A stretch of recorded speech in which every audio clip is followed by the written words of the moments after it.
Good morning, tropa! Today is April 16, 2024. So ngayong araw, tropa, pasok na tayo ng trabaho. Second shift ang schedule natin. Pero ngayong araw, tropa, may gagawin tayong content na kung saan mamimigay tayo ng laruan. So yung mga laruan na to, tropa, galing sa tropa natin na walang iba kundi si Oliver Montero. Maraming salamat, tropang Oliver, sa mga binibigay mong laruan para ibigay natin sa mga bata. So ngayong araw, ang dala kong mga laruan mga pambabaeng laruan. So ang gagawin ko, every time na may makikita akong babae na bata, magtatanong tayo kung gusto ba ng laruan. So kung gusto, bibigyan natin. Ganun lang kasimple. So ano pa naantay natin? Tara, dahil malilate na tayo, let's go! Sobrang init, tropa, grabe. Buti na lang sanay tayo sa init dahil laki tayo sa hirap. Bali wala yung init, mas gusto ko yung init kaysa sa ulan. Diba? Kasi pag init, problema mo lang, papawisan ka. Pero pag ulan, nakaw, ang dami mong problema. Maglilinis ka ng motor mo, mababasa ka, dadaan ka sa baha, mabaho, mababasa medyas mo. Ang dami magiging problema, di ba? Well, anyways, approaching na tayo, papasok na tayo sa Wyatt. Approximately mga 45 minutes yung biyahe natin. Depende pa rin kung traffic o hindi, gumagana ba itong camera. Kasi minsan kala mo gumagana, hindi pala. Antik na kasi itong camera natin, tropa Uy, naliligay yung mga bata. So magbibigay tayo sa mga madadaanan natin.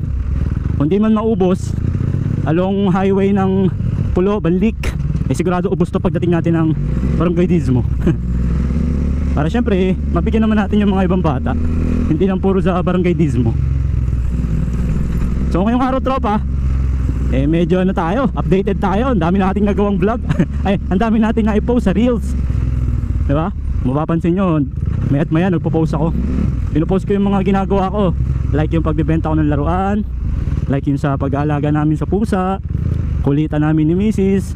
So pinapakita ko kung sino ba talaga si Buti pa si Tonton TV. Walang halong plastic, tropa. Walang halong script. Yun talaga kami. Pero syempre nag-aaway din kami ni Mrs. Pero hindi ko pwede pakita yun. Sa amin na yun. Pero ano lang naman, away magkasawa, tapos magbabati rin kami. Ganun kasi kami mag-away, saglit lang. Hindi namin pinapatagal. Grabe oh, ang init, sarap maligo. Ang sarap magtampisaw sa malamig na tubig. Kaso dapat tayong budget, hindi tayo makagala. Ano ba yan? Dito lang tayo sa Cabuyao, Laguna. So anyway, tropa, meron akong vlog na kung saan sinokase ko yung bagong halo-halo na siguradong kahumalingan ng mga bawat Pilipino, yung Engrande Halo-Halo by Nani. So yung Engrande Halo-Halo, tropa, marami na siyang branches ha. So yung pag-vlog ko na to, walang bayad to, ano lang to, tumutulong lang tayo kasi sa tingin ko talagang papatok sa Pilipino yung Engrande Halo-Halo. Sulit na rin kasi for only 150 hindi ka manghihinayang dahil sobrang sarap, sobrang sulit, sobrang dami ng rekado, sobrang laki. Ganun yung Engrande Halo-Halo by Nani. So marami siyang branches sa Cavite at saka sa Laguna. Yun palang yung nabanggit sa akin So kung gusto nyo malaman, search nyo lang sa Google kung meron ba sa lugar ninyo yung Engrande Halo-Halo. And I assure you, hindi kayo magsisisi pag kumain kayo doon. Lalo na ganito kainit yung panahon. Nako, sobrang sarap nun. Ice cream pa lang, panalo na, diba? Overtake tayo, makamaliit tayo. Wala pa tayo nakikita mga batang babae Di pa nababukasan yung dala kong laruan. Medyo matagal na bago ulit ako nakapagpamigay ng laruan Naipon na yung laruan, mga binigay sa akin ni Oliver Montero. So nasa bahay pa. Ang bala ko kasi dapat magpapalaro naman ako dito sa loob. So parting Cabuyao pa din, pero medyo naging busy tayo kaya hindi natin nasikaso. Pero yung mga laruan nandun pa rin sa bahay. So may dala ako ngayon, ilang piraso, mga 10 piraso. Mga nakabalot na laruan na to para sa mga bata. Pero ngayon ang priority natin yung babae. Kailangan makakita tayo ng mga batang babae para mabigyan natin ng laruan. Tanong, sa ganito kainit ba mayroon ba lalabas ng mga bata?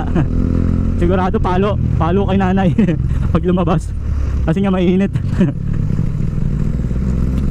Let's go. Sana hindi traffic. Medyo late na ako umalis ng bahay. Ang oras natin is alas 2. So nasa 1:20 nata ang oras. Tapos hindi papasok pa natin itong pag-vlog natin. So kada hinto natin kakain ng 1 minuto. Naku, patay si Tonton, late na naman. Hindi ako nalilate sa trabaho.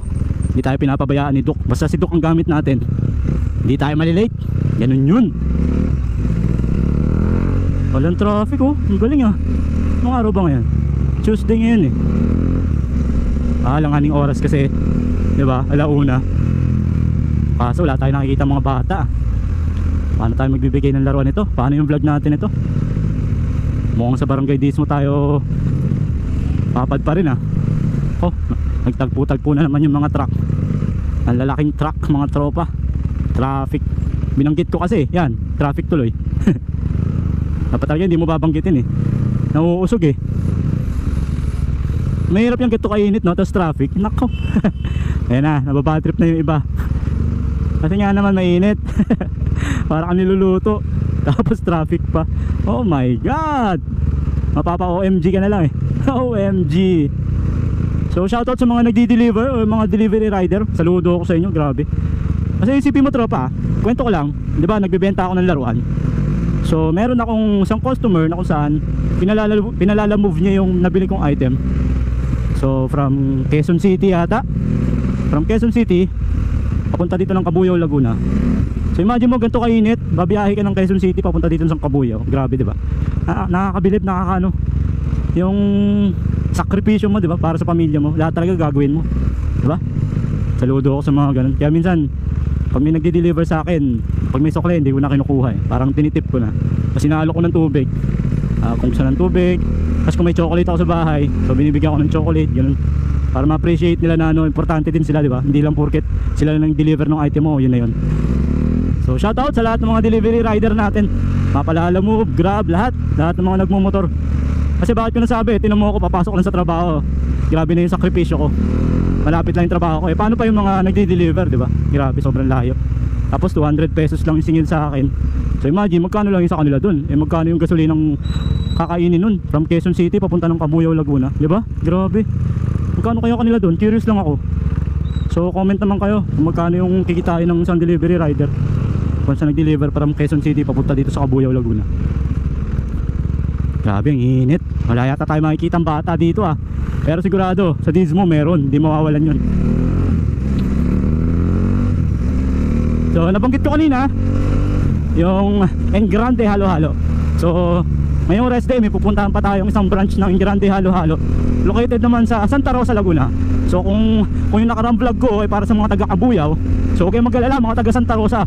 Iba-vlog natin yung Engrande Halo-Halo dyan sa Santa Rosa, Laguna, para malaman nyo kung saan, kung magkano, kung parehas naman ng presyo, kung ano yung itsura ng store nila, at kung ano yung makikita nyo at makakain nyo kapag binisita nyo yung Engrande Halo-Halo na located sa Santa Rosa, Laguna. So ngayong Friday na yun mga tropa. So sabi ko kay Mrs. may pupuntahan ulit tayo, halo-halo pero ibang branch naman. Diba? Grabe ah. Malapit na tayo sa trabaho, wala pa rin bata ah. Double parking sila oh.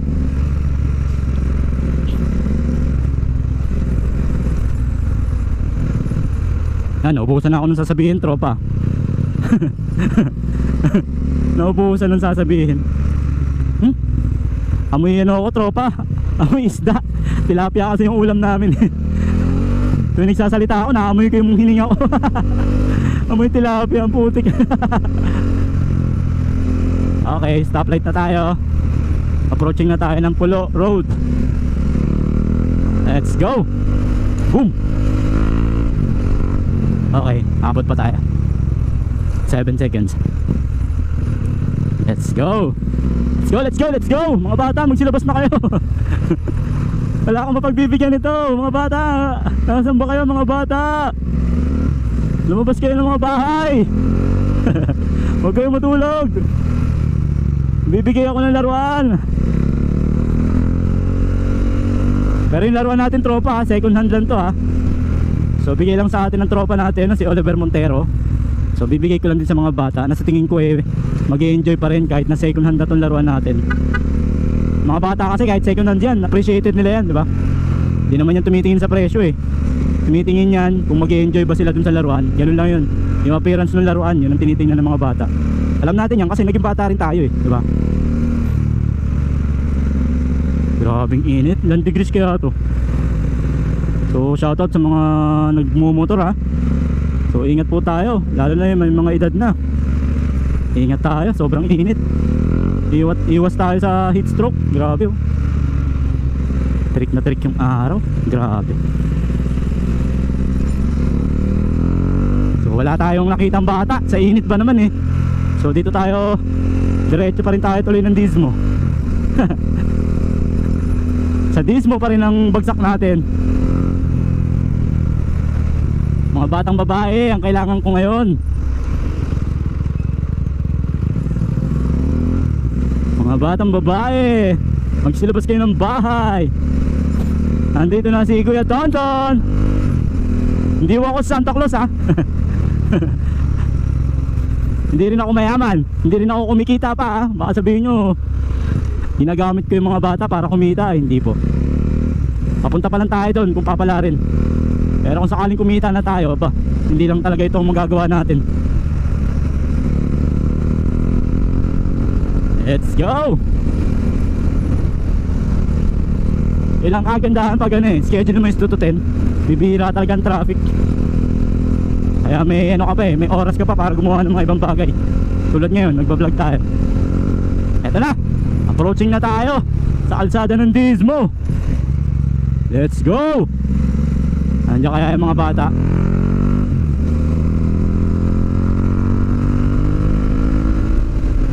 Hindi naman sticker ang pamimigay natin ngayon.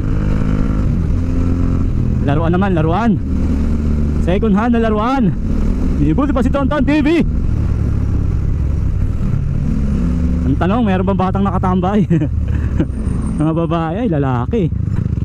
Babae ang kailangan natin.